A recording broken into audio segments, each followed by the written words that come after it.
Alhamdulillahirabbil alamin. Alhamdulillahilladzi jama'ana fi hadzal makan. Tafaddala alaina bi ni'matil Islam wal iman. Asyhadu an la ilaha illallah wahdahu la syarika lah. Syahadatan yathqalu bihal mizan. Asyhadu anna sayyidana Muhammadan abduhu wa rasuluh. Sayyidu waladi Adnan. Allahumma salli wa sallim wa karrim wa atim ala sayyidina Muhammadin wa ala alihi wa ashabihi ajma'in. Subhanaka la ilma lana illa ma 'allamtana innaka antal alimul hakim. Rabbi shrah li sadri wa yassir li amri wa hlul 'uqdatam min lisani yafqahu qawli. Saddid lisani wa ahdi qalbi bihaqqi sayyidina Muhammadin sallallahu alaihi wasallam. Amma ba'du. Fayayyuhal hadirun wal hadirat, seluruh DKM Masjid Jami Baitul Muhajirin, Bapak Ibu jamaah sholat subuh rahimakumullah. Alhamdulillah, hari ini 20 Rabiul Awal 1447 Hijriah, bertepatan dengan 13 September 2025. Allah masih memberikan kita nikmat iman, Islam, panjang umur dalam sehat wal afiat, sehingga kita dapat melaksanakan berbagai kewajiban kita dari mulai sholat subuh berjamaah, dan kita lanjutkan seperti biasa di Sabtu pekan kedua mengkaji tafsir juz 30 dengan kitab Tafsir Al-Baghawi atau Ma'alimut Tanzil. Mudah-mudahan semuanya diterima oleh Allah sebagai amal saleh, dan kita mendapatkan pahala yang besar dan dilipat gandakan oleh Allah Subhanahu wa taala. Amin ya rabbal. Shalawat beriring salam tak lupa senantiasa kita curah limpahkan kepada junjungan kita baginda Nabi besar Muhammad sallallahu alaihi wasallam. Semoga dengan surat yang biasa kita lantunkan dan kita kumandangkan, Allah berikan kita syafaat Nabi kita kelak di yaumil qiyamah. Amin ya rabbal alamin. Hari ini kita masuk ke surat Az-Zalzalah, merupakan ayat surat ke-99 dan memuat 8 ayat secara ittifaq. Az-Zalzalah sendiri secara harfiah memiliki arti goyangan atau guncangan gitu ya. Guncangan yang dimaksud di sini tentunya adalah guncangan hari kiamat. Mari kita masuk ke ayat pertama. Bismillahirrahmanirrahim. Idza zulzilatil ardu zilzalaha. Apabila bumi diguncangkan dengan guncangan yang dahsyat. Belum lama ini kemarin Palu diguncang gempa lagi Pak. Tanggal berapa kemarin Palu gempanya?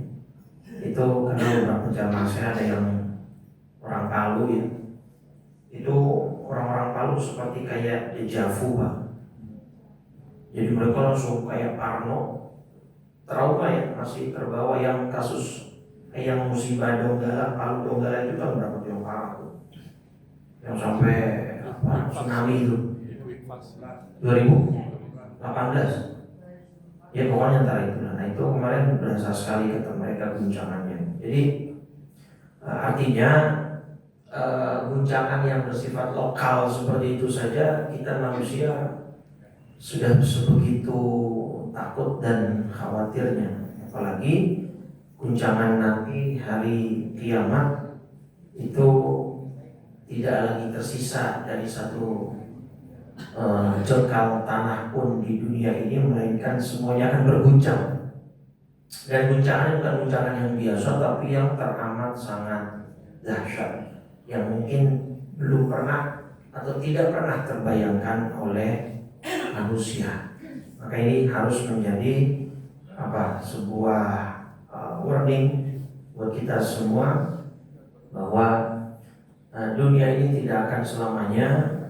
Ya, secara individualis kita juga tidak mungkin selamanya hidup di dunia. Kita bisa lebih dulu meninggal, bahkan jauh sebelum kiamat itu terjadi, ya. Ataupun kalau ada orang yang umurnya panjang gitu ya, jangan sampai ngerasain hari kiamat. Karena nanti kata Nabi, orang-orang yang merasakan hari kiamat itu adalah syarrun nas. La taqumus sa'ah, tidak akan berdiri hari kiamat, tidak akan terjadi hari kiamat kecuali tersisa di muka bumi orang-orang yang terburuk.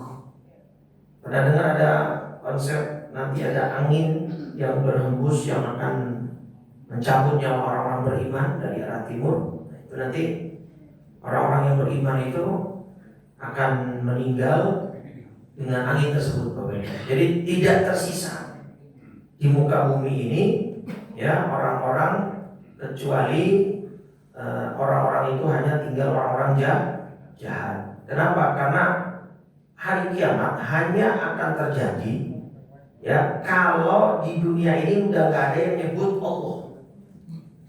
Kalau kata lafaz Allah sudah tidak lagi disebut satu kali pun oleh seorang manusia, nah maka itu tanda-tanda akan terjadinya hari kiamat. Maka orang yang merasakan hari kiamat adalah orang yang paling buruk. Kenapa? Karena dia akan merasakan dahsyatnya guncangan tersebut. Ini hadisnya ya. Babu zahabil iman akhir zaman. Hadis ke-148 Sahih Muslim. La taqumus sa'ah, tidak akan berdiri hari kiamat, tidak akan terjadi hari kiamat hatta la yuqala fil ard, sampai tidak lagi ada dikatakan di atas muka bumi ini Allah, Allah. Sudah gak ada lagi yang ngomong Allah. Artinya apa? Di bumi hanya tersisa orang jahat semua, orang tidak beriman semua. Kenapa? Karena Allah sebegitu sayangnya dengan orang beriman, supaya orang beriman tidak merasakan huru haranya kiamat. Jadi yang merasakan huru hara kiamat hanya orang yang tidak beriman. Ya, karena kiamat hanya akan terjadi kalau di dunia sudah tidak ada lagi yang mengucapkan kalimat atau kata Allah. Entah dalam azan, entah dalam sholat, entah bacaan Quran, entah zikir gitu ya. Pokoknya tidak ada kata Allah di atas muka bumi. Bentar lagi itu berarti. Nah, tapi kalau sekarang melihat sekarang masjid masih banyak, musola masih banyak, itu muhajirin apalagi selalu ramai, selalu syiar masjidnya, selalu penuh jamaahnya ya. Biasanya di mana-mana saya kajian subuh itu agak-agak sepi Pak. Itu muhajirin doang yang Masya Allah, saking penuhnya sendalnya sampai keluar-keluar tuh. Alhamdulillah. Itu jadi insya Allah kiamat masih jauh Pak ya. Insya Allah, dan kita nggak usah ngomong kiamat lah, kata ulama. La taqul matal qiyamah. Ya, jangan kamu mengucapkan kiamat kapan. Mati itu kiamatnya kita. Matinya kita nanti, ajal kita itu adalah kiamatnya kita. Setiap orang itu beda-beda berarti kiamat. Artinya apa? Kiamat dengan kematian sama-sama memutus kesempatan untuk beramal soleh. Ya, maka selama kita masih punya hidup, masih punya umur, ayo jalankan perintah-perintah Allah, ibadah yang banyak, yang rajin. Itu ya. Dan guncangan hari kiamat ini luar biasa. Mungkin nggak bisa diukur pakai skala Richter kali ya. Berapa SR gitu, berapa skala Richter. Kalau gempa biasa kan bisa diukur pakai alat. Kalau kiamat terjadi, alatnya yang jebol Pak ya, hancur. Kalau seluruh dunia yang akan berguncang. Nah terus apa lagi yang terjadi? Wa akhrajatil ardu athqalaha, dan bumi akan mengeluarkan isi perutnya. Nah ini dia nih. Apa yang akan dikeluarkan oleh bumi ini nanti terkait dengan Sahih Muslim Pak. Hadisnya ya di dalam Sahih Muslim nomor 1013. Jadi saking guncangannya dahsyat, ya guncangannya sangat hebat gitu ya. Sampai dalam ayat lain kan digambarkan ibu yang lagi menyusui anaknya diapain? Anaknya dilempar, ditinggal. Ibu yang lagi pada hamil, anaknya kehamilannya ya guguran gitu ya. Ini dia surat Al-Hajj surat 22 ayat 2. Ini gambaran yang paling relate nih Bapak Ibu. Yauma tarawnaha tadhhalu kullu murdi'atin amma arda'at. Jadi ayat satunya nih, ayat pertamanya itu kan inna zalzalatas sa'ati syai'un 'adzim. Zalzalah yang kita lagi bahas kan surat Az-Zalzalah, tapi ini surat Al-Hajj. Kata Az-Zalzalah juga ada di dalam Quran surat Al-Hajj surat 22 ayat 1. Wahai orang-orang yang bertakwa, wahai manusia, bertakwalah kepada Allah Tuhan kalian. Sungguh guncangan hari kiamat itu suatu kejadian yang sangat besar. Pada hari itu ketika kamu lihat guncangannya, semua perempuan yang menyusui anaknya akan lalai terhadap anak yang disusuinya. Padahal ibu simbol kasih sayang tanpa batas. Tapi begitu hari kiamat, ibu tidak lagi memikirkan anaknya. Nah ini Pak Bu, salah satu alasan, ya sedikit ya keluar dari topik tapi ini penting. Ini salah satu alasan kenapa Nabi meminta kita mencintai beliau melebihi siapapun. Karena ini belum di akhirat Pak, baru di dunia, tapi kiamat gitu. Itu ibu tega meninggalkan anaknya, padahal anaknya masih menyusu, artinya berarti masih bayi kan. Nah artinya kasih sayang manusia kepada siapapun manusia lainnya itu ada batasnya, berarti Pak. Terlebih nanti di akhirat gitu. Ya surat Abasa kan makanya begitu Allah bilang. Surat 80 di ayat 34 ya, mulai 34 sampai 38 itu Allah bilang apa? Yauma yafirrul mar'u min akhi, saat itu lari manusia dari saudaranya, wa ummihi wa abi, dari ibu dan bapaknya, wa sahibatihi wa bani, dari istri dan anak-anaknya. Gak ada yang peduli Pak di akhirat. Likulli imri'in minhum yawma idzin sya'nu yughni. Setiap orang daripada mereka hari itu punya urusan masing-masing yang menyibukkannya. Itu gambaran jelas kenapa Nabi meminta kita mencintai beliau melebihi siapapun. Karena itu tadi surat Al-Hajj ayat 2, seorang ibu saja yang menjadi simbol kasih sayang tanpa batas, tapi begitu kiamat dia sudah tidak lagi peduli terhadap anaknya. Makanya satu-satu yang paling peduli sama kita cuma siapa? Nabi. Bahkan saya punya kesimpulan begini, Nabi itu sayang ke kita melebihi sayangnya kita ke diri sendiri. Bapak Ibu sayang sama diri sendiri? Pasti dong, nggak mungkin. Kita pengen yang selalu yang terbaik, beli barang-barang yang mewah, yang branded, yang terbaik, pengen selalu sehat, makan makanan yang bergizi segala macam gitu kan? Itu bukti kita sayang terhadap diri. Tapi sayangnya kita kan sebatas itu, Bapak Ibu. Sayangnya kita ke dalam diri kita sendiri sebatas orientasinya duniawi. Punya rumah yang bagus, bisa tidur dengan nyenyak, kasur yang empuk, ya kan, kendaraan yang mewah, kemudian bahan baju-baju pakaian yang mahal. Sebatas orientasi dunia, dan itu tidak salah. Tidak salah, boleh. Asalkan jangan kemudian sombong dan perhatikan dari mana asal dan sumbernya, jangan dari yang haram kan begitu. Tapi cintanya Nabi ke kita agak segitu. Bahkan cintanya Nabi ke kita itu lebih besar karena gini. Ada gak orang yang masih gak sholat 5 waktu Pak? Ada orang yang masih gak puasa Ramadan? Berarti dengan mereka tidak menjalankan perintah Allah, tandanya mereka gak sayang sama diri sendiri. Karena ketika mereka tidak menjalankan perintah Allah seperti itu, mereka menjerumuskan dirinya ke dalam nerakanya Allah, ke dalam murkanya Allah. Berarti tandanya ketika dia tidak sholat, ketika dia mengabaikan perintah Allah, dia gak sayang sama dirinya sendiri. Tapi Nabi kita Muhammad SAW, surat Al-Duha ayat 5 apa? Al-Duha apa? Al-Duha apa? Ayat 5-nya gimana? Ya masih diurutin dong. Al-Duha waladzina sajadu wala sawfa yu'tika rabbuka fatardah. Dan sungguh kelak Tuhanmu pasti memberikan karunia-Nya kepadamu sehingga engkau menjadi puas, wahai Muhammad SAW. Ustaz, apa jawaban Nabi Bapak Ibu? Saya tidak akan merasa puas kecuali semua umat saya masuk ke dalam surga.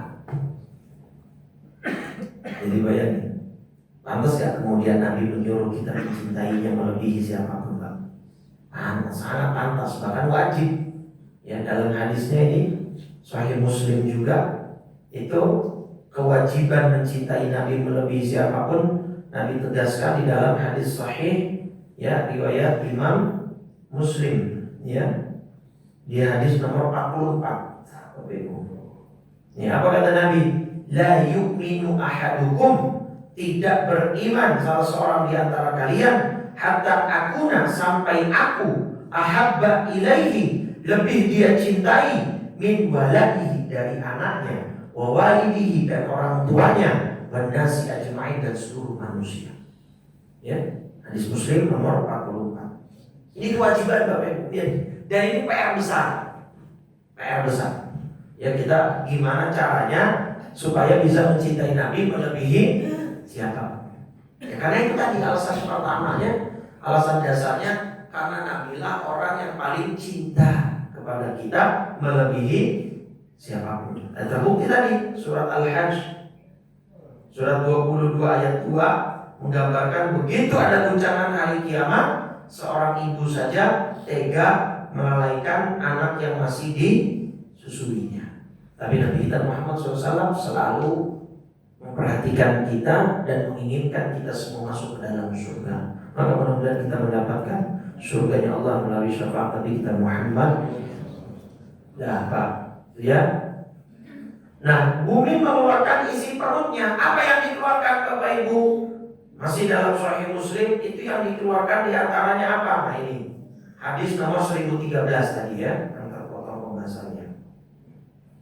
Hadis Muslim nomor 1013. Ini 1013 tulisnya begini. Di sosial media viral, anak-anak SMP nggak bisa baca angka. Ada beberapa kasus anak SMP ketika ditulis begini misalnya, gitu ya. Itu misalnya ini nggak bisa baca Pak, kalau nggak ada titiknya segala macam. Atau kalau apalagi sudah dikombin, misalkan begini. Nah ini bacanya berapa? Bacanya berapa ini Pak? Bacanya berapa ini segini? 1.100.000. Ya, 1.000.000 plus 1.000. Itu banyak anak-anak sekarang tuh nggak bisa baca. Bahkan ada ditemukan di daerah mana gitu, anak SMP belum bisa baca Latin huruf tulisan. Ini salah satu kemarin kelemahan kurikulum Merdeka kemarin ini. Ya, tahu kurikulum Merdeka? Mantan menterinya nggak merdeka sekarang. Itu kan gara-gara banyak itu kelemahannya di situ, banyak akhirnya anak los itu Pak. Karena nggak naik kelas kan. Mereka semuanya naik kelas kan. Mau bisa baca, mau nggak bisa, mau bisa itu, mau nggak bisa, pokoknya semuanya dilosin Pak. Dengan alasan semua anak punya minat dan bakat masing-masing. Ya, akhirnya kemampuan dasarnya nggak terasa. Salah angka. Soalnya saya pernah punya pengalaman Pak. Tapi bukan gara-gara ini kekeliruan, cuma gara-gara angka ini. Jadi ceritanya mau lebaran, ada masuk notifikasi dari M-Banking saya, dana masuk 5 juta Pak, menjelang lebaran. Oh girang saya, wah THR nih alhamdulillah nih, jadi lebaran ini kata saya kan. Tapi saya belum berani pakai karena belum ada konfirmasi. Besokannya ada nomor tidak dikenal WA, Pak Ustaz, perkenalkan saya ini anaknya ibu ini. Oh iya Mas, ada apa? Itu mama titip THR buat Pak Ustaz. Alhamdulillah. Girang saya Pak. Iya Mas, makasih ya. Salam buat mamanya. Iya Pak Ustaz, tapi mohon maaf banget itu saya salah ketik. Oh iya Mas, emang berapa? Mama kasihnya 500.000. Nolnya kebanyakan. Terus gimana ya Mas, saya kembaliin ya Mas, ya nomor rekeningnya. Itu belum saya pakai ya. Kalau saya pakai saya ganti tuh. Nah, ini hadis Muslim nomor 1003. Itu bukan kode ya, bukan. Jangan salah paham, bukan kode. Hadis Muslim nomor 1013. Apa yang dikeluarkan bumi saat berguncang itu Pak? Nih, taqiul ardu afladha kabidiha. Taqi itu muntah Pak. Ya, bumi akan memuntahkan isi perutnya. Amsalal ustuwan, sebesar tiang-tiang pancang bumi. Dalam bentuk apa? Az-zahab wal fiddah, emas dan perak. Jadi ketika hari kiamat, emas dan perak itu keluar dari perut bumi bukan seperti segram 2 gram, sekilo 2 kilo Pak. Setiap tiang ini Pak, tiang-tiang kaca besar-besar. Terus datang seorang yang dulu pernah membunuh.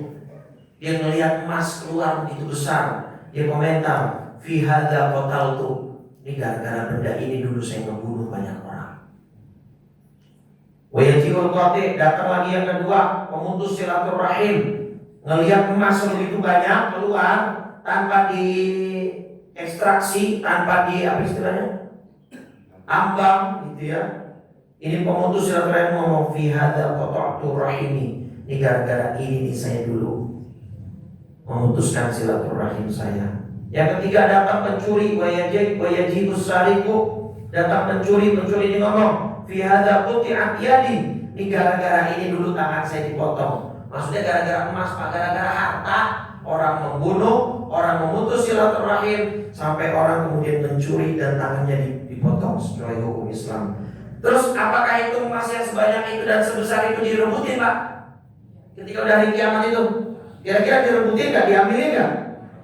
Tsumma yad'unahu, kemudian mereka meninggalkan emas yang bentuknya besar. Fala ya'khuduna minhu syai'a, dan tidak ada satupun dari mereka yang mengambil walaupun hanya sedikit. Udah gak laku Pak emasan. Padahal harus pakai nambang lagi Pak. Tinggal bawa pulang. Bawa pulang kemana? Orang buminya udah mau hancur. Artinya itu orang-orang akan menyesal. Ya Allah, ini gara-gara emas, gara-gara harta. Dulu saya mutus silaturahim, gara-gara harta saya membunuh orang lain. Itu kan ada kasus seorang tante membunuh ponakannya gara-gara pengen ngerebut kalungnya. Bayar. Kalau cara saya ambil aja kalungnya dah, nggak usah pakai membunuh gitu loh. Itu ya Allah kata saya.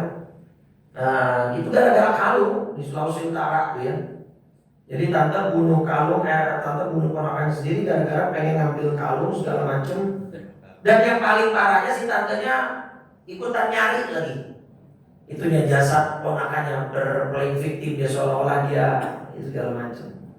Orang sekarang kasus pembunuhan udah di luar nalar Pak. Itu yang barusan ya, dimutilasi sampai 300 potong ya. Ya Allah, itu kata saya ini. Nah dimutilasi sampai 300 potong Pak, 300 pieces. Matanya dicokel ini semua begini. Gimana itu? Bantu apa yang mau coba ya? Coba ya. Ya Allah, kata saya. Itu iblis yang melihat juga geleng-geleng kali Pak. Setanan dia daripada gua, kata setan. La haula wala quwwata illa billah. Dan makanya hati-hati ya, cara jaga pelihara anak kita pergaulannya ya, teliti dia bergaul dengan siapa gitu ya. Nah ini Pak, wa akhrajatil ardu athqalaha, saat itu bumi mengeluarkan emas perak. Udah pada terlambat, penyesalannya terlambat. Ini gara-gara ini dulu saya ngebunuh, gara-gara ini saya dulu memutus silaturahim, gara-gara ini dulu saya mencuri sehingga tangan saya dipotong. Menyesal ya, gara-gara ini dulu saya korupsi, mencuri ya termasuk korupsi Pak. Ya kan sampai harta saya nyesal, tapi terlambat. Terus orang-orang pada ngomong, waqalal insanu malaha. Ini kenapa bumi ini? Apa yang terjadi dengan bumi ini? Ya kenapa ini kok berguncang begini? Ya, semuanya terasa kayak kayak orang mabuk kan dalam surat Al-Hajj itu. Ya kan, di sini lanjutannya tadi apa? Wa taron nasa sukaro wa ma hum bisukaro. Ya, kamu melihat manusia seperti dalam keadaan mabuk, padahal sebenarnya mereka tidak mabuk. Orang mabuk kan jalannya doyong Pak, kalau orang Betawi. Sama ini saking guncangannya sangat dahsyat, manusia itu kayak orang paling mabuk jalan. Padahal mereka tidak mabuk. Kenapa? Karena mereka akan menghadapi azab Allah yang sangat pedih dan keras. Ya.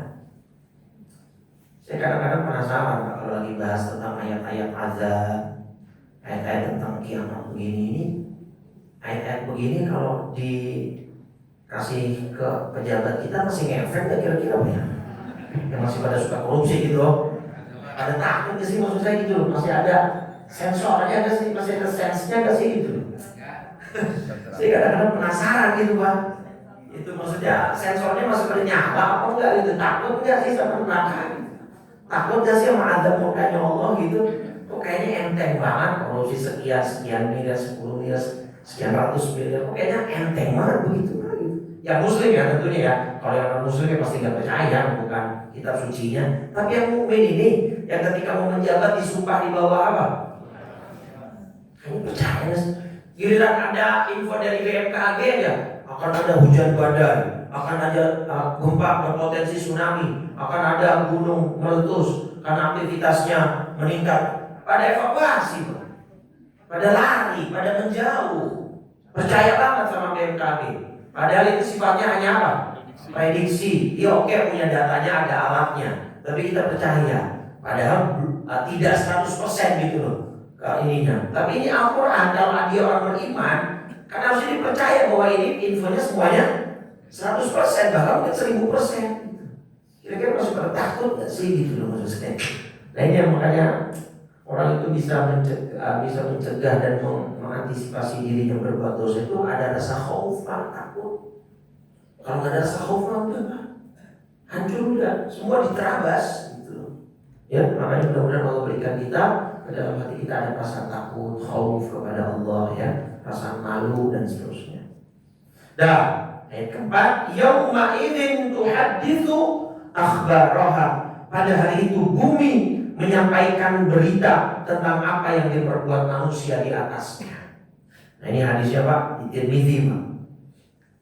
Ini Nabi langsung yang mentafsirkan. Nomor hadis 2429 Sunan Tirmidzi.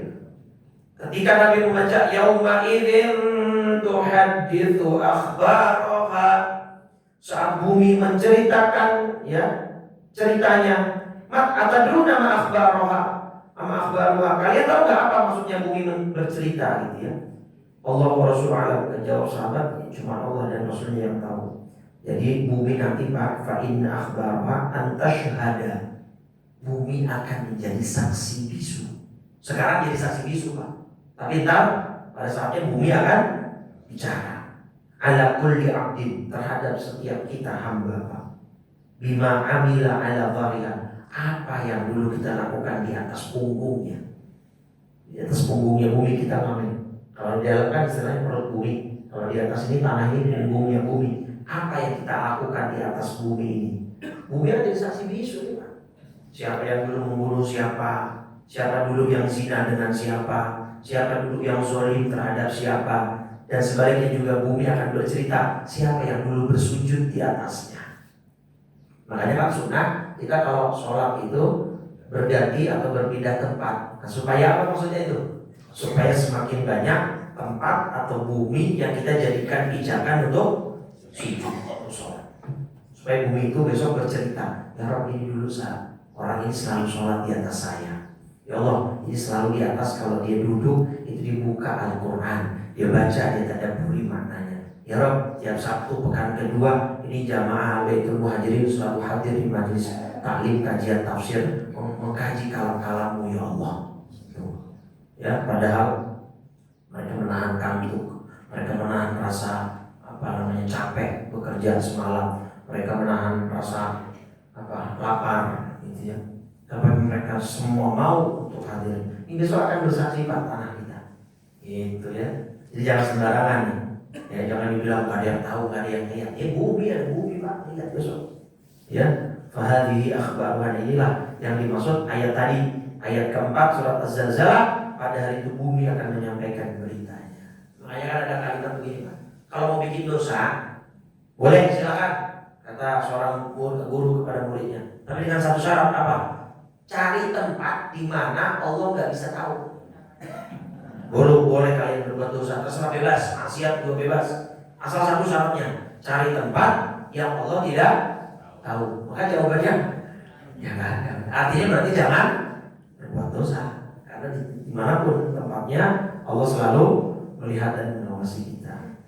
Ayat 5, bi anna rabbaka awhalaha, karena sesungguhnya Tuhanmu telah memerintahkan yang demikian itu kepadanya. Artinya apa?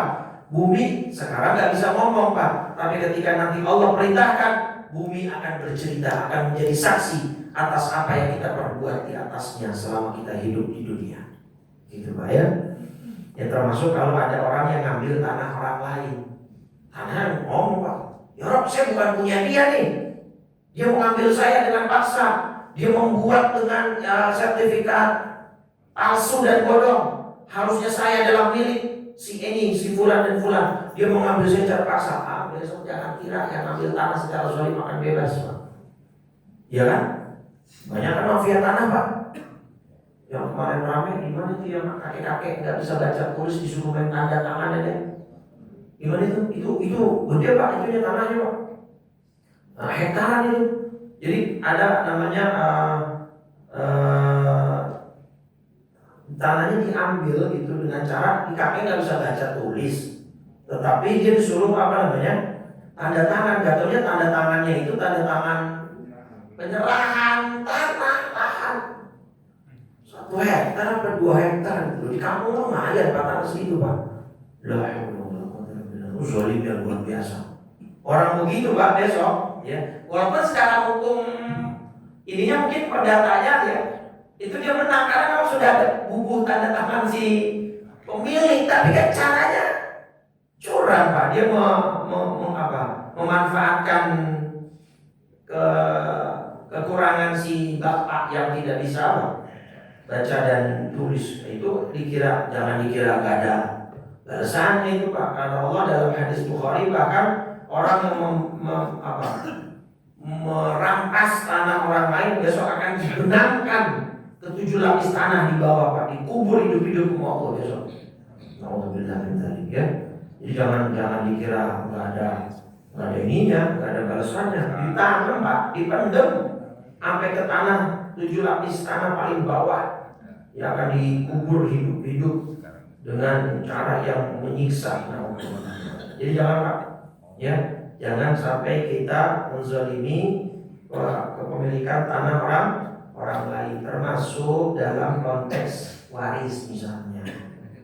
Ini yang kadang-kadang kita nih orang Islam juga tahu hukumnya, ngerti, tapi giliran ada masalah warisan dan tanahnya dipatok. Ustaz sedikit kok ngambilnya cuma berapa meter gitu.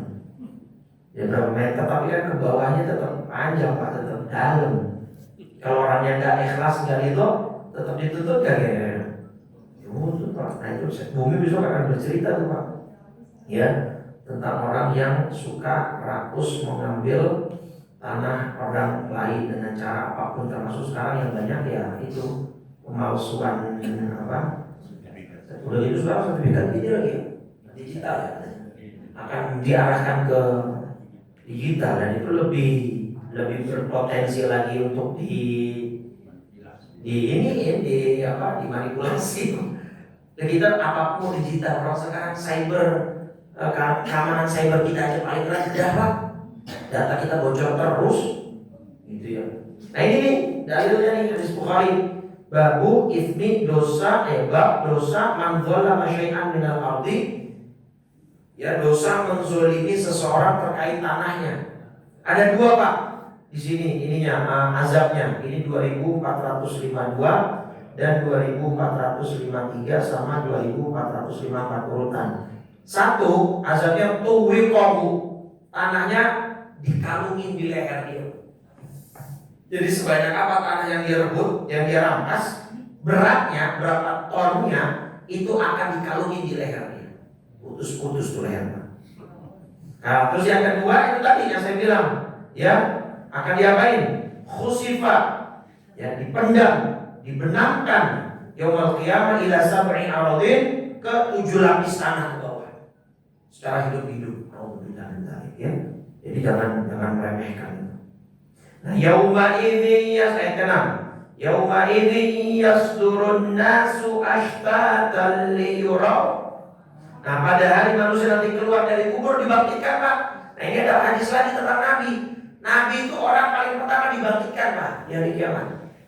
Harap maksudnya di tiupan sangkakala yang kedua. Sangkakala berapa kali tiupan? 2.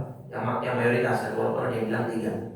Ya, yang mayoritas 2, yaitu tiupan pertama hancur, tiupan kedua bangkit. Nah yang pertama kali bangkit siapa? Dan pertama kali yang dicari Nabi siapa? Umatnya. Nah itu Pak ya. Pada itu nanti keluar dari kubur kita sesuai keadaan mati kita.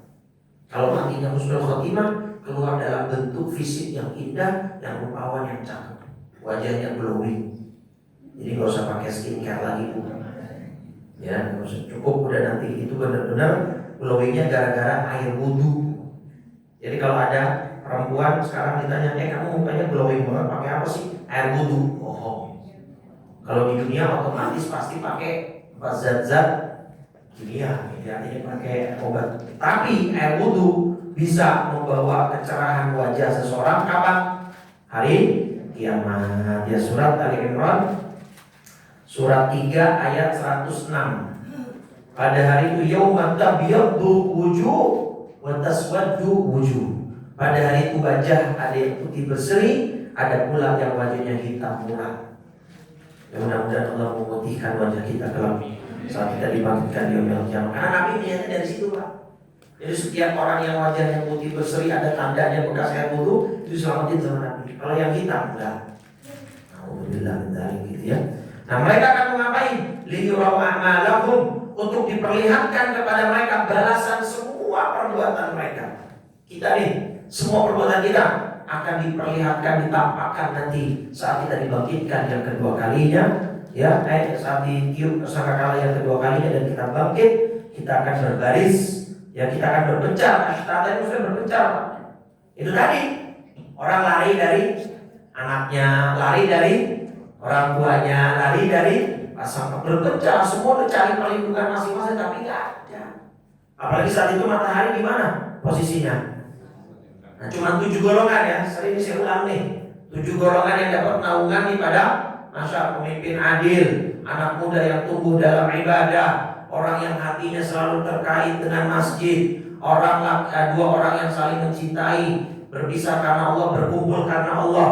Yang kelima, orang yang laki-laki yang digoda perempuan seperti kasus Nabi Yusuf, kemudian dia berkata, ini akhafullah, saya takut kepada Allah, gitu ya. Dan yang selanjutnya yang keenam, orang yang sedekah dengan tangan kanan tanpa tahu tangan kirinya. Dan yang ketujuh, orang yang berzikir sendiri kemudian dia menangisi dosa-dosanya. Itu juga orang itu tahu kan Pak, selebihnya enggak. Panas Pak. Kalau dilihat dari hadis di situ bahkan dikatakan keringat manusia Pak. Kita kan keringetan. Dan mohon maaf kita nggak pakai pakaian. Wasau'ata, Siti Aisyah sampai ngomong begitu ke Nabi. Aduh celaka ya Rasul, kalau kita nggak ada yang pakai pakaian gimana nanti? Ayat tuh rombak baqah. Kita akan saling melihat dan melirik satu sama lain. Nah udah bukan waktunya Siti Aisyah, kata Nabi. Saat itu orang sibuk mikirin nasibnya. Jadi gak akan ada yang peduli siapapun orang di depannya, gak pakai pakaian, ya mohon maaf telanjang, gak peduli. Posisi saat itu mencekam, matahari di atas kepala. Gak ada satupun yang tergoda melihat. Ya, gak ada. Biarkan siapa artis paling cantik depan kita besok, agak lirik, agak laku, panas pada saat itu. Nah saat itulah kita akan mengantri untuk melihat amal kita. Maka ayat pamungkasnya ayat 7 dan 8. Ini ayat favorit Umar bin Khattab nih Pak. Faman ya'mal mithqala dzarratin khairan yarah wa man ya'mal dzarratin, siapa yang mengerjakan kebaikan seberat dzarrah. Dzarrah ini artinya apa? Definisi dzarrah itu sebesar apa? Sekecil apa? Kalau kita dulu bisa orang tahu. Ya betul ya. Kalau di sini di tafsir Al-Baghawinya ditafsirkan waznu namlatin saghirah asghar ma yakun minan namal. Itu ukuran dzarrah itu adalah seperti semut yang paling kecil. Mungkin bayinya semut gitu. Jadi semut yang paling kecil sampai tidak kelihatan gitu. Nah itu dzarrah. Pokoknya kecil sekali lah. Itu semua akan mendapatkan balasannya. Mau yang itu kebaikan ataupun keburukan, semua ada balasannya. Tidak ada yang dizolimi sedikit pun. Kalau memang dia berbuat baik, perbaikannya akan ini. Nah makanya ini ayat didukung oleh hadis Nabi. Ya, jangan remehin kebaikan sekecil apapun dan juga jangan remehin kejahatan sekecil apapun. Karena semuanya ada balasannya. Kebaikan yang kecil bisa jadi Allah ridho karena itu. Ya, kejahatan yang kecil bisa jadi Allah murka karena itu. Iseng-iseng kecil gitu Pak. Ya, misalnya melempar batu kecil, tapi di jalan tol. Oh, efeknya bisa bahaya, bisa kecelakaan, bisa ban pecah, bisa kaca pecah segala macam. Makanya kan di antara ajaran Islam yang paling relate itu adalah kita kalau ada gangguan di jalan kita apain? Nah itu Pak, karena sebahaya itu. Walaupun itu objeknya kecil, obstacle-nya kecil, tapi tetap sebahaya itu. Dan kebaikan pun sama, jangan remehin kebaikan sekecil apapun. Termasuk yang selalu saya ulang-ulang. Kalau masak sayur banyakin, nah itu. Ya kan? Artinya kalau kita memang kemampuannya cuma bisa kasih kuah, itu pun ada nilainya. Tapi nggak mungkin begitu mandiri jalannya cuma kasih kuah. Gitu. Tapi itu sebuah kiasan gitu loh. Atau seperti wanita yang dapat ampunan dari Allah hanya karena memberi minum kepada seekor, nah itu kepada hewannya juga notabene hewan yang haram dimakan dagingnya, hewan yang najis bagi sebagian besar mazhab, gitu kan? Tapi ada nilainya. Jadi intinya jangan meremehkan kebaikan sekecil apapun, jangan meremehkan kejahatan sekecil apapun, karena semuanya ada catatannya. Dari kita ada malaikat yang nyatet Pakku, ya ada. Jangan sampai kita besok sekali bulan ini catatan ini nggak mungkin typo malaikat. Mungkin nggak malaikat typo salah tulis. Nah, mungkin semuanya sudah tercatat secara rapi. Terakhir sebagai penutup saya sampaikan sebuah hadis riwayat Muslim Pak.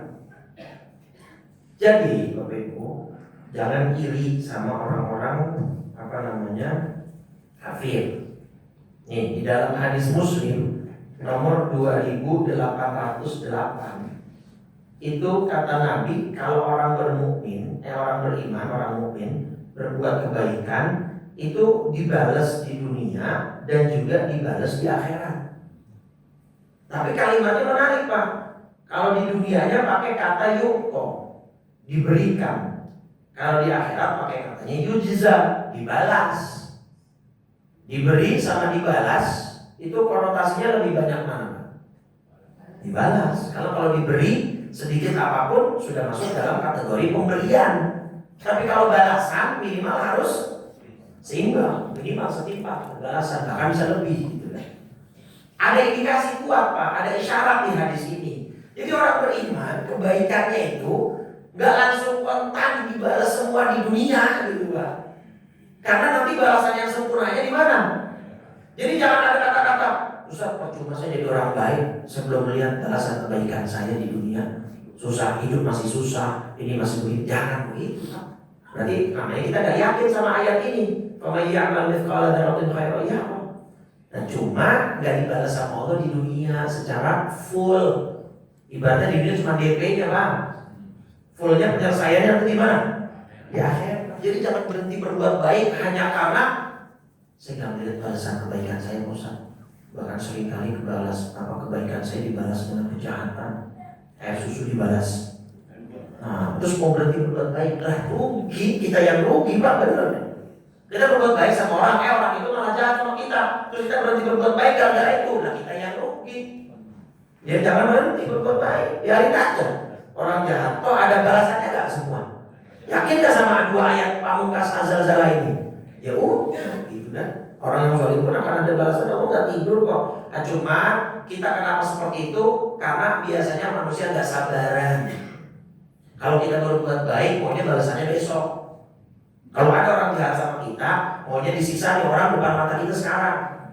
Itu tuh, kebanyakan kita gak sadaran. Makanya seperti itu kok responnya. Tapi kalau orang kafir akan diberikan semua balasannya di dunia full, gak setengah-setengah. Supaya apa? Hatta idza afdha ilal akhirah. Karena kalau dia nanti di akhirat, lam takun lahu hasanatun yujza biha, dia tidak lagi punya kebaikan yang harus dibalas sama Allah.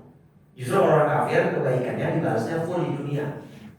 Supaya di akhirat gak punya kebaikan saldonya, saldo kebaikan ini udah gak ada.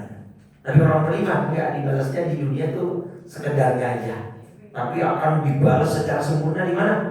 Di akhirat. Jadi maksudnya dari hadis ini Nabi ingin memberikan penekanan, jangan berhenti berbuat baik hanya karena kita belum melihat hasil dari kebaikan kita di mana? Di dunia. Karena sejatinya kebaikan kita tidak ada yang sia-sia, sekecil apapun. Jelas ya? Baik, mungkin itu. Ada pertanyaan Bapak Ibu? Kalau tidak ada, silakan. Assalamualaikum warahmatullahi wabarakatuh. Waalaikumsalam. Terima kasih Pak Ustaz. Ya. Mungkin hari ini saya juga sama sekali senang Pak. Dan juga kadang-kadang juga agak kecewa. Kenapa Pak? Saya sering mengikuti Pak Ustaz. Kalau di masjid Jaya, Pak Ustaz memberikan waktu untuk bertanya. Oh. Nah, padahal di masjid kita ini baru pertama nih Pak Ustaz menawarkan tanya. Awal beberapa kali saya pernah sudah ada pertanyaan. Ya, jadi berkaitan dengan ya tadi ada senang dan kecewa pun merupakan ya mungkin sekarang saya mencoba walaupun pertanyaan itu mungkin kurang, tapi yang pertama sekali ada kaitan dengan kiamat. Nah, kiamat kecil ya kalau saya bilang kan apa yang terjadi seperti di Sulawesi, mungkin di tempat saya dulu di Sumatera Barat, nah juga terjadi gempa. Kebetulan saya memang di daerah itu berdinasnya. Jadi ada 3 desa. Oh, maksudnya Bapak ngerasain langsung posisi sedang di sana? Iya. Jadi ada baik itu di desa itu 3 desa yang langsung longsor. Nah, kemudian juga hotel yang ada di kota juga ambruk. Nah, itu kalau kita kaitan dengan kiamat kecil dan sebelumnya juga nantinya akan terjadi kiamat yang sebenarnya itu akan itu lebih dasar lagi kan. Nah, pertanyaan saya biasa bagaimana kalau setelah terjadinya kiamat itu apa kata nantinya akan keadaannya nanti setelah kiamat itu nanti? Keadaan setelah kiamat? Iya. Akan seperti apa? Ya hancur semua Pak. Semua akan hancur, semua akan musnah. Itu sudah tawanan. Kullu man 'alaiha fan. Semua yang ada di atas muka bumi akan hancur. Cuman kan visualisasi dan gambarannya kita nggak bisa menggambarkan gitu loh. Ada dulu pernah bikin, ada yang orang-orang bikin film apa 12 kan. Itu kan hanya ya itu cuma ibaratnya cuma visualisasi apa tsunami gitu kan, segala macam gitu. Itu mungkin juga di Aceh juga ada kan museumnya sekarang, museum tsunami itu ya. Yang kalau kita masuk ada suara-suara segala macam. Jadi visualisasi kiamat itu manusia gak akan bisa menggambarkan seutuhnya Pak. Kalau kita menggambarkan di dalam imajinasi kita begini begitu, kiamat lebih dahsyat. Kita naikkan lagi level imajinasi kita. Akan seperti ini dahsyat begini, bukan, akan lebih dahsyat. Jadi kita gak bisa membayangkan dan mengimajinasikan seperti apa. Jadi kalau pertanyaannya akan seperti apa setelah kiamat, ya hancur dulu lantas Pak, gak ada apapun. Bumi akan terbelah, semua hancur ya. Cuma level hancurnya seperti apa itu kita gak bisa imajinasikan. Itu akan hancur semuanya, manusia akan musnah, tidak ada yang tersisa satu makhluk pun. Termasuk terakhir nanti yang meninggal siapa yang mati? Malaikat mautnya Pak. Kan ini malaikat maut kan tetap malaikat maut Pak, yang nyambutin nyawa itu tetap malaikat maut. Guncangan gempa itu atau kiamat itu cuma sebabnya aja. Malaikat maut terakhir lapor ya Rabb, semua udah hancur. Yakin udah hancur. Sudah, siapa musnah? Sudah musnah semua. Yakin betul, iya. Semuanya sudah mati makhluk, sudah. Nah ini kamu belum. Itu nanti Pak. Ya di dalam apa namanya banyak hadis itu nanti akan dikasih 2 pilihan malaikat Israel. Mau nyabut nyawanya sendiri, ya, atau dicabut oleh Allah, ya. Nah disitulah nanti ketika malaikat maut terakhir, itu malaikat maut menjadi yang terakhir Pak, wafat atau meninggal, Allah nanti akan berkata limanil mulkul yaum, ya, milik siapakah hari ini, atau hari ini siapakah yang mengaku dulunya menjadi seorang raja. Limanil mulkul yaum lillahil wahidil qahhar. Ini Pak surat Ghafir, ya catat nih Pak. Surat Ghafir surat 40 ayat 16. Ini kalimat limanil mulkul yaum. Nanti Allah akan berfirman, milik siapakah kerajaan pada hari ini? Nah Allah jawab sendiri, lillahil wahidil qahhar, milik Allah yang Maha Esa. Kenapa? Karena Allah berfirman seperti ini saat semua makhluk sudah tidak ada, termasuk malaikat itu sudah sendiri. Jadi nggak ada lagi. Limanil mulkul yaum, milik siapa hari ini? Ya cuma ada tinggal Allah. Kullu man 'alaiha fan wa yabqa wajhu rabbika dzil jalali. Cuma tinggal ada Allah. Nah, Allah akan berfirman seperti ini. Limanil mulkul yaum, milik siapa kerajaan hari ini? Milik Allah yang Maha Esa. Jadi ketika ditanya apa yang akan terjadi, hancur itu lata, tidak ada siapapun, bahkan sampai terakhir malaikat Israfil pun akan dicabut nyawanya oleh Allah Subhanahu wa taala. Baik, silakan Ibu. Assalamualaikum. Bertanya tentang golongan yang akan dinaungi di pada masyarakat nanti. Saya pernah dengar bahwa nanti manusia yang selalu rajin membaca bertilawah Al-Quran itu nanti akan menjadi pelindung, dinaungi barang-barang itu akan dinaungi dari panasnya barang masyarakat. Apa itu benar? Yang pertama. Lalu yang kedua, apa kriteria dari seseorang yang bisa mendapatkan lindungan dari bacaan Al-Quran itu? Apakah relate dengan surat Al-Muzammil ayat 4 bahwa Allah perintahkan membaca Al-Quran itu dengan tartil? Apakah itu benar perintah yang benar-benar harus kita terapkan bahwa Al-Quran itu dibaca bukan hanya sembarang membaca saja, tapi membaca dengan tartilnya? Demikian Ustaz. Assalamualaikum warahmatullahi wabarakatuh. Baik. Di hadis yang 7 golongan dinaungi di padang mahsyar, ya itu tidak termaktub, tidak dimuat keterangan golongan orang yang membaca Al-Quran. 7 golongan itu, satu, orang yang pemimpin yang adil, laki-laki, anak muda yang hidup dalam beribadah. Nah itu bisa masuknya ke situ. Anak muda yang hidup dalam beribadah, ya salah satu ibadah adalah membaca. Jadi secara umum, dia tidak dispesifikkan ibadahnya apa. Kemudian yang ketiga, tadi orang yang hatinya terpaut dengan masjid. Yang keempat, laki-laki yang digoda perempuan, kemudian dia bilang takut sama Allah. Yang kelima, 2 sahabat yang saling mencintai karena Allah, persahabatan. Yang keenam, laki-laki yang bersedekah dengan tangan kanan dan tangan kirinya tidak tahu, artinya tidak lihat. Dan yang ketujuh, orang yang berzikir sendiri dengan menangis. Nah ini juga bisa masuk, Bu. Jadi baca Quran itu bisa masuk ke 2 golongan. Golongan anak muda yang tumbuh dalam beribadah, nah, maka baca Quran termasuk ibadah. Atau yang terakhir, yang ketujuh, orang yang berzikir sendirian dan dia menangis dosanya. Nah salah satu zikir adalah membaca Al-Quran. Zikir itu kan intinya mengingat Allah. Nah kalau ketika ditanya apakah yang akan mendapat perlindungan itu yang harus bacaannya tartil, gini, Imam Ahmad bin Hanbal pernah bermimpi berjumpa dengan Allah. Terus Imam Ahmad bin Hanbal, ini riwayat masyhur. Imam Ahmad bin Hanbal tanya, ya Rob, ini baca Quran itu enggak ini, amalan apa, ayu amalin, ya, yang bisa mendekatkan seorang hamba kepadamu lebih cepat atau lebih dekat.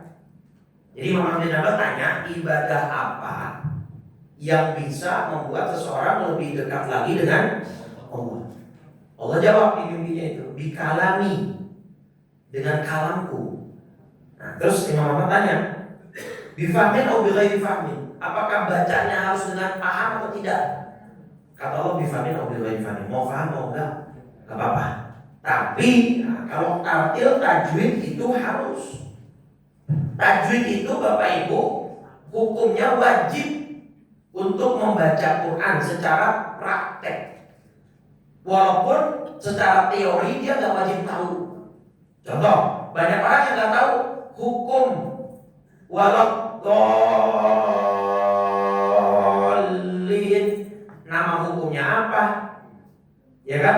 Yang terjadi di situ apa, ketemu apa, dan hukumnya seperti bagaimana. Yang penting ketika bacanya dia benar, itu sudah lumayan. Artinya sudah menggugurkan kewajiban dia untuk membaca Quran secara tartil. Tartil itu artinya apa? Makhorijul hurufnya tepat, ya sifat-sifat hurufnya terpenuhi, dan yang ketiga tajwidnya panjang pendeknya itu terpenuhi. Nah, mau paham mau nggak paham itu nanti belajar lagi urusan lain, perkara lain.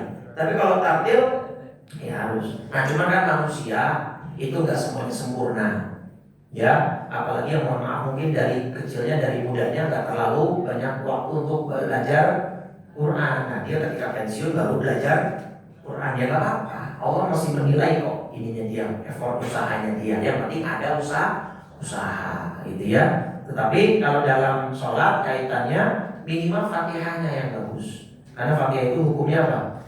Rukun ya, wajib. Gitu. Jadi kalau ditanya tajwid itu hukumnya apa? Wajib secara praktek. Tajwid itu wajib secara praktek. Banyak anak kecil belum ngerti hukum tajwid, tapi karena dia talaki sama guru yang bagus, bacanya begitu kita tes sesuai. Tajwid yang banyak pendeknya pas. Tapi kalau ditanya ini hukumnya apa? Matnya namanya mat apa? Gak paham dia. Nah banyak orang yang begitu Pak. Karena kecilnya bagus, ketemu guru yang bagus, dia bisa baca Quran dengan benar, tapi karena dia nggak belajar teorinya, nggak tahu dia. Itu kan kayak waladhdallin ini tadi itu hukumnya apa? Mat apa namanya? Mat lazim, mutsaqal kalimi. Harus panjangnya berapa? 6 harokat. Itu kan nggak banyak orang tahu teori-teori begitu. Nggak apa-apa sebenarnya. Tapi kalau asalkan dia bacanya benar, gitu ya. Tapi ya ini jangan kemudian menjadi beban juga. Ustaz berarti saya nggak benar. Belajar aja yang penting bukan. Ikhtiar ya, cari majelis-majelis tilawah atau tahsin tajwid Quran. Insya Allah Allah melihat kok usaha kita gitu ya. Tidak ada kata terlambat untuk kita belajar. Baik, saya kira cukup ya. Sudah satu dari bapak, satu dari ibu. Jadi terima kasih bapak masukannya. Jadi mulai besok mungkin kita spare waktu untuk tanya jawab. Kemarin itu berapa kali pertemuan saya nggak mau tanya jawab karena subuhnya kan udah agak siang gitu. Jadi takut saya menzolimi waktu bapak ibu. Jadi kalau sekarang kan subuhnya enaknya 4:30. Nah jadi walaupun saya buka tanya jawab, ini masih jam 6 selesainya gitu loh. Kalau kemarin subuhnya jam 5 lewat baru mulai. Penjelasan saya 45 menitan atau 50 menit. Kalau saya tanya jawab takutnya sampai 6:30 gitu. Takutnya nanti ada yang protes segala macam gitu. Maka saya mengakomodir itu. Tapi karena waktu subuhnya ini agak cepat, sekarang sudah alhamdulillah jadi bisa kedepannya kita buka tanya jawab satu atau dua pertanyaannya. Baik, terima kasih Bapak Ibu. Kita tutup dengan 3 kali kalimat tauhid dan doa kafaratul majlis. Qala Rasulullah sallallahu alaihi wasallam afdhalul dzikri fa'lam annahu la